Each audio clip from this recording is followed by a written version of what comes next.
విజయనగరం జిల్లా కలెక్టర్ ఆదేశాల మేరకు హర్ ఘర్ తిరంగా కార్యక్రమంలో భాగంగా తెర్లాం మండల పరిషత్ కార్యాలయం వద్ద 150 అడుగుల భారీ జాతీయ జెండాతో దేశభక్తి ఉప్పొంగేలా ర్యాలీ నిర్వహించారు.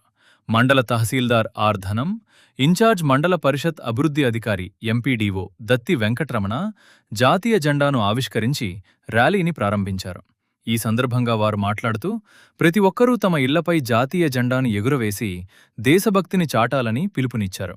స్వాతంత్ర సమరయోధుల త్యాగాలను స్మరించుకుంటూ జాతీయ ఐక్యతను, సమైక్యతను మరింత బలోపేతం చెయ్యాలని కోరారు. భారీ జాతీయ జెండాతో సాగిన ర్యాలీ స్థానికులను విశేషంగా ఆకట్టుకుంది.